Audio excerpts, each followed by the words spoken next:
ଦେଖିବାକୁ କେମିତି?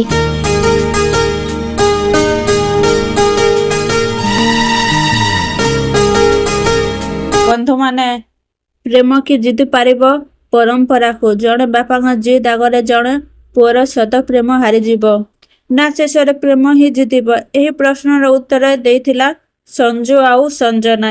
ଏହି ଫିଲ୍ମରେ ବାବୁସାନ ପରିଜାତଙ୍କ ଯୋଡ଼ି ଦର୍ଶକ ହୃଦୟ ଜିତିଥିଲା।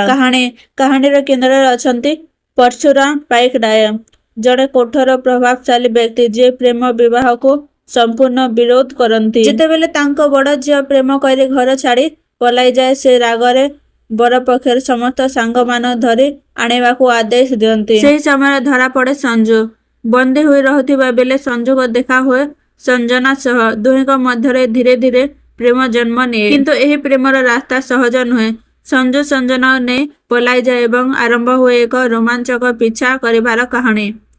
ଶେଷରେ ସଞ୍ଜୁ କେବଳ ପଳାଇବାକୁ ଚାହେଁନି, ସେ ପରଶୁରାମକୁ ବୁଝାଇବାକୁ ଚାହେଁ ଯେ ସତ ପ୍ରେମକୁ ବଳପୂର୍ବକ ହରାଇ ହେବ ନାହିଁ। କ୍ଲାଇମାକ୍ସରେ ଭାବନା, ରୋମାଞ୍ଚ ଓ ପାରିବାରିକ ସନ୍ଦେଶ ଦର୍ଶକଙ୍କୁ ବହୁତ ପ୍ରଭାବିତ କରେ। ଅଭିନୟ ବାବୁସାନ ସଞ୍ଜୁ ଭୂମିକା ଜବରଦସ୍ତ ଅଭିନୟ କରିଛନ୍ତି। ରୋମାନ୍ସ, କମେଡି ଓ ଇମୋସନ ସବୁଠି ସେ ନିଜର ଛାପ ଛାଡ଼ିଛନ୍ତି। ପରିଜାଙ୍କ ସଞ୍ଜନା ଭୂମିକାରେ ସରଳ ଓ ଭାବପ୍ରବଣ ଅଭିନୟ କରିଛନ୍ତି। ମିହିର ଦାସ ପରଶୁରାମ ଭୂମିକାରେ ଖୁବ୍ ଶକ୍ତିଶାଳୀ ପରଫର୍ମାନ୍ସ ଦେଇଛନ୍ତି। ସଙ୍ଗୀତ ଏହି ଫିଲ୍ମର ଗୀତଗୁଡ଼ିକ ଆଜି ମଧ୍ୟ ଅନେକଙ୍କ ପସନ୍ଦ, ବିଶେଷ କରି ଫୁଲ ଋତୁ ଫେରିଲାଣି ଭଳି ଗୀତର ଦର୍ଶକ ମନରେ ଆଜି ମଧ୍ୟ ସ୍ଥାନ ରହିଛି। ବ୍ୟାକଗ୍ରାଉଣ୍ଡ ସ୍କୋର ମଧ୍ୟ କାହାଣୀକୁ ଆହୁରି ଜୀବନ୍ତ କରିଥାଏ। ଭଲ ଦିଗ ବାବୁସାନଙ୍କ ଦମଦାର ଅଭିନୟ, ସୁନ୍ଦର ଲଭ୍ ଷ୍ଟୋରି, ଇମୋସନାଲ ଓ ରୋମାଞ୍ଚକ କ୍ଲାଇମାକ୍ସ, ମନଛୁଆଁ ସଙ୍ଗୀତ। ପରିବାର ସହ ଦେଖିବା ଯୋଗ୍ୟ ଫିଲ୍ମ। ଦୁର୍ବଳ ଦିଗ କିଛି ଦୃଶ୍ୟ ଲମ୍ବା ଲାଗିପାରେ। ମୂଳ ତେଲୁଗୁ ଫିଲ୍ମର ରିମେକ୍ ହେବାରୁ କିଛି ଦର୍ଶକଙ୍କ କାହାଣୀ ପରିଚିତ ଲାଗିପାରେ। Final review.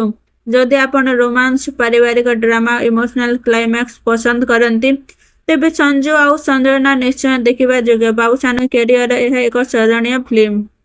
ଭିଡିଓଟି ଭଲ ଲାଗିଥିଲେ ଲାଇକ୍ କରନ୍ତୁ, ଚ୍ୟାନେଲକୁ ସବସ୍କ୍ରାଇବ କରନ୍ତୁ ଏବଂ କମେଣ୍ଟରେ ନିଶ୍ଚୟ କହନ୍ତୁ ଆପଣଙ୍କ ପସନ୍ଦର ସଞ୍ଜୁ ଆଉ ସଞ୍ଜନା ସିନ୍ କେମିତି।